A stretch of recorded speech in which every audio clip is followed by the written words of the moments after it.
Hey guys, Carl here with Tactical Rifleman. I'm still out at the NRA show, and you guys know the deal. I love the NRA show. NRA represents everyone protecting our rights, the Second Amendment, and I'm big on that. But you also know, or you may not know, I'm not real happy with the leadership of the NRA right now. Right? My take on leadership is a leader. Job one, accomplish the mission. Job two, care and welfare of the troops. Right? Well, I have somebody here that shares that. He's the real deal. This is our man. Right? I have Alan West here. Everybody knows him from TV. If you don't know his story, you need to go back and look it up, because he is really one of us, and he would be that leader that I would follow through the gates of hell if I was back on active duty right now. So anyway, thank you for coming out. Sergeant Major, it's a pleasure to be with you. I hate being called Sergeant Major. I hate Carl. that. Carl's better. Airborne. There you go. Yeah. Real quick, I know you kind of feel the same way. Yeah. But in your own words, what problems do we have with the NRA? To you, what are your views on it? Sure. One of the things that I'm very concerned about, it seems that the National Rifle Association has lost focus on its core competencies. And when you understand its core competencies, it's training and educating on shooting sports, yes, and weapons safety and things of that nature. But then it's also the defense of the Second Amendment. And right now it looks like the NRA has become like a self-licking ice cream cone. Amen to that. You know, a lot of money are being raised just to, scratch the backs of, certain, a cabal of cronyism. It's like they're just trying to get more money. Yeah, and I think that when you look at some of the financial issues that have been brought out, and one of the things that, I just got elected to my second term as a board member, but, my dad used to say surprises are for birthdays. And a lot of the things that you have seen come out recently in the news are surprises to many of the people that sit on the board, because there is this old guard, there is this group that have been very non-transparent. And I think that's the number one thing. We are supposed to be, the board of directors, the voice for the members. Of us, yes. That's right. Yep. That's who elects us. But there's a lot of conflict of interest. And I think right now there is a lack of trust and confidence, as we saw today in the meeting of the members, between those members and the board. And so we've got one shot to fix this, and we've got one shot to make it right, which means that there probably does have to be some personnel and leadership changes.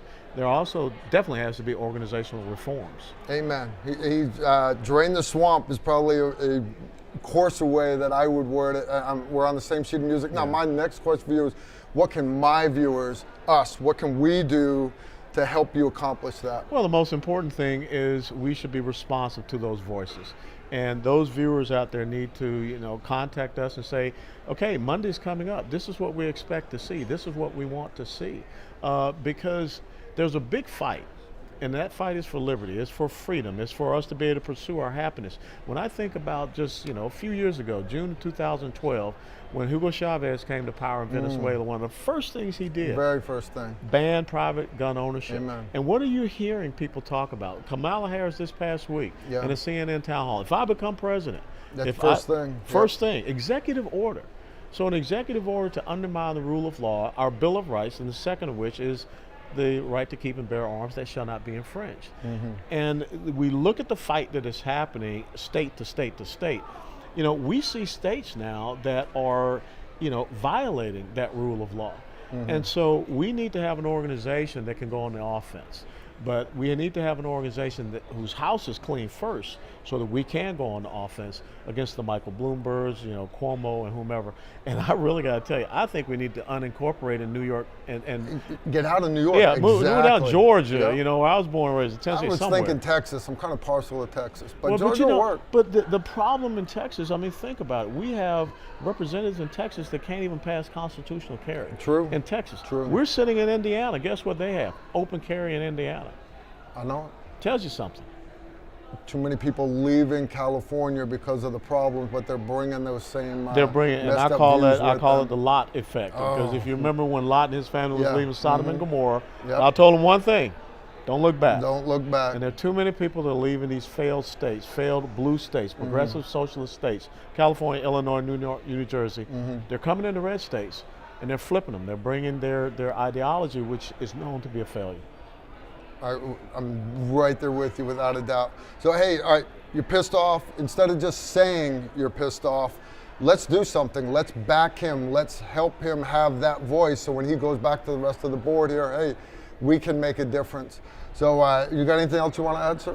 Well, I think that the manner in which we do it has to be correct as well. And, you know, it's a different thing to go in and, you know, you can carpet bomb, or you can put a laser guided munition on a gun. I think it's very important that we use the laser guided munition. We have to put that red dot right on the target, and that's what I want all of your viewers to know. Understand the issues and be very concise, very succinct, and say, here are my concerns. And these are the concerns that need to be rectified. And I have to tell you, I don't believe that this, you know, we got to stay here on Monday until we fix this thing. This can't be, you know, just about we're going to have some pro forma session and we're going to kick the can down the road. Further down the road. Which is what the bureaucracy of the federal government does. The NRA cannot be an unwieldy bureaucracy anymore. Amen. Amen to that. All right, so we've skirted around some of the issues. For me, some of the things right off the bat was just killing me. And don't get me wrong, I love the NRA is helping concealed carry. But like you said, the Second Amendment is so much more than just a concealed pistol. Yeah. It's, I need to be able to protect my family from everything, foreign and domestic. Yeah. Bump stocks, okay, that's a toy, but it's still hard on people's hearts. But for me, the big one is the red flag laws. Well, let me tell you about the bump stock thing. And again, that was a reaction to what happened in Las Vegas. And what I get upset with is that, much the same as Rahm Emanuel said, never let a good crisis go to waste. Instead of focusing on the individual and the system and the processes, then all of a sudden we come back around, we make innocent, law-abiding American citizens criminals. Because when I look at the fact that you put out an executive order that says, right now, you can't have them. They're illegal. Yeah. What about the person that purchased it when you said it was legal, and you're not going to give them any means by which, okay, we will pay you back for it. We will allow you to continue to have it, but from this moment on, we may say that it is illegal. Grandfather you in. So, you know, I just hate that political type of response to that. And when I think about red flag laws, you know, Carl, I'm concerned that the United States of America is becoming like an East German Stasi state. Yes.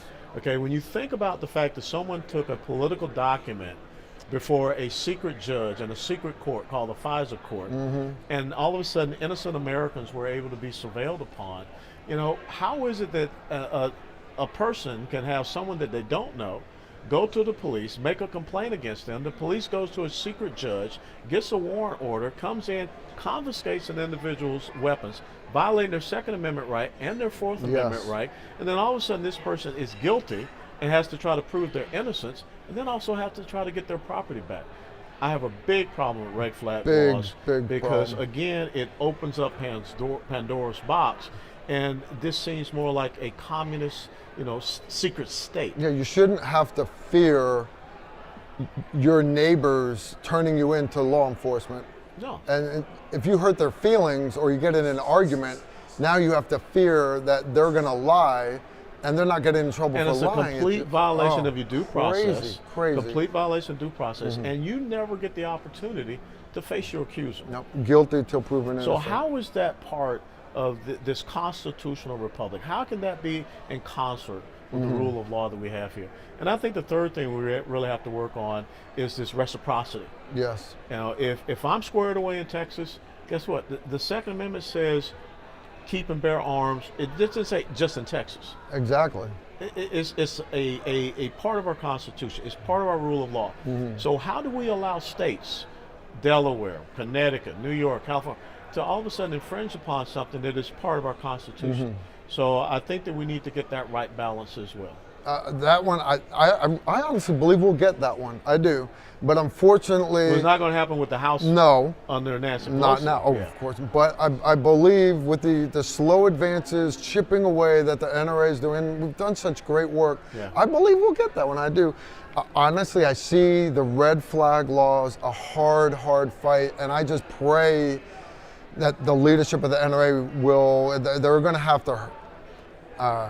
have to piss off a lot of people. They're going to have to stand up to a lot of people. But that is a fight that needs to be done. Our founding fathers pissed off a lot of people. A lot. Called the British, didn't they? A lot. And those Minutemen who took the field of Lexington Green You know, they made a stand. They did not come back from a hunting trip and say, we need to keep these for hunting. Yeah. They just got done a revolution, and I pray we never have to go anywhere near that road again. No, we don't want that. We don't want that. Yeah. But the best way to prevent that is by having the firearms to say, hey, look, we can stand up. And this is what I always say, Carl, is that an armed person is a citizen.